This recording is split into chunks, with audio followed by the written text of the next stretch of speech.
Hello friends, welcome to my channel daily solution. आज आपण पाहणार आहोत इयत्ता 4 बालभारती पाठ 13 चवदार तळ्याचे पाणी स्वाध्याय. चवदार तळ्याचे पाणी स्वाध्याय. प्रश्न 1. एका वाक्यात उत्तरे लिहा. चवदार तळ्याच्या पाण्याने कोणाला नवीन शक्ती दिली? चवदार तळ्याच्या पाण्याने मानवाला नवीन शक्ती दिली. चवदार तळ्याच्या पाण्यातील शक्तीमागे कोणाची स्फूर्ती आहे? चवदार तळ्याच्या पाण्यातील शक्तीमागे डॉक्टर बाबासाहेब आंबेडकर या भीमकाय मूर्तीची स्फूर्ती आहे. चवदार तळ्याच्या पाण्याने कोणाला प्रेरित केले? चवदार तळ्याच्या पाण्याने गरिबांना प्रेरित केले. प्रश्न 2. थोडक्यात उत्तरे लिहा. अन्यायासाठी लढुनी असे कवयित्री का म्हणते? चवदार तळ्याचे पाणी वापरण्यास कर्मठ लोकांनी दलितांवर बंदी घातली होती. हा मानवतेचा अपमान होता. या अन्यायाविरुद्ध लढण्यासाठी डॉक्टर बाबासाहेब आंबेडकरांनी दीनांना प्रेरणा दिली, म्हणून अन्यायासाठी लढून असे कवयित्री म्हणते. आत्मभान कशामुळे जागे होते? माणसाला माणसाचे सत्व कळायला हवे. स्वतःचे सत्व हरवलेला माणूस जनावराचे जीणे जगतो. जेव्हा माणसाला स्वतःचे मीपण कळते तेव्हा आत्मभान जागे होते. प्रश्न 3. रिकाम्या जागी कंसातील योग्य शब्द लिहा. नाकारायचे, स्वीकारायचे, लढायचे, प्रेरित करायचे, जागे करायचे. दीनांना प्रेरित करायचे. मानवतेला स्वीकारायचे. अन्यायाविरुद्ध लढायचे. परंपरेला नाकारायचे.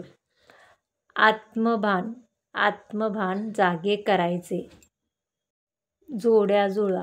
अ गट आणि ब गट. उत्तर: अ गट भीमकाय, ब गट. स्फूर्ती, मुक्यास वाणी, दीनांना प्रेरणा, अन्यायाविरुद्ध लढा, परंपरेला नकार. समानार्थी शब्द द्या. पाणी, जल, वाणी, भाषा, शक्ती, जोर, दीन, गरीब. प्रश्न 6. खालील शब्दाचा वाक्यात उपयोग करा. स्फूर्ती. छत्रपती शिवाजी महाराजांची कार्ये ऐकून अंगात स्फूर्ती येते. दीन दुबळ्या माणसांना मदत करावी. मानवता हा खरा धर्म आहे. शक्ती. हे देवा, मला समाजसेवा करण्याची शक्ती दे. दिन. आम्ही शाळेत शिक्षक दिन साजरा केला.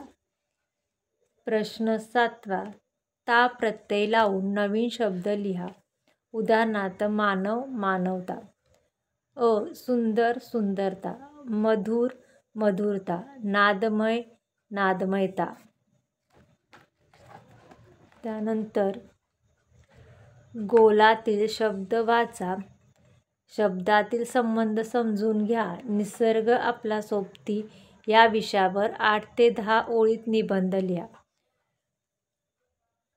सूर्य, उष्णता. समुद्र, वाफ. ढग, थंड हवा. पाऊस, पाणी. नदी, धरण. शेते, पिके. जंगले, माणसे, पशुपक्षी. निसर्ग आपला सोबती. आपण निसर्गात राहतो. आपल्या आजूबाजूला अनेक माणसे, पशुपक्षी, समुद्र, नद्या, डोंगर यांचे पर्यावरण आहे. निसर्गातील या गोष्टी आपणास उपयोगी आहेत. सूर्यापासून उष्णता मिळते. उन्हामुळे समुद्राच्या पाण्याची वाफ होते. तिचे ढग होतात. ते उंच जातात. वरती त्यांना थंड हवा लागली की ढगातून पाऊस पडतो. आपल्याला पाणी मिळते. नद्या वाहतात. धरणात पाणी साठून राहते. ते पाणी शेती, माणसे यांना मिळते. पशुपक्ष्यांना अन्न-पाणी मिळते. जंगलातील औषधी वनस्पती आपल्या उपयोगी पडतात. निसर्गाच्या या चक्रामुळे माणूस जिवंत राहतो. म्हणून निसर्ग आपला सोबती आहे. Thank you for watching video. Please like, share and subscribe.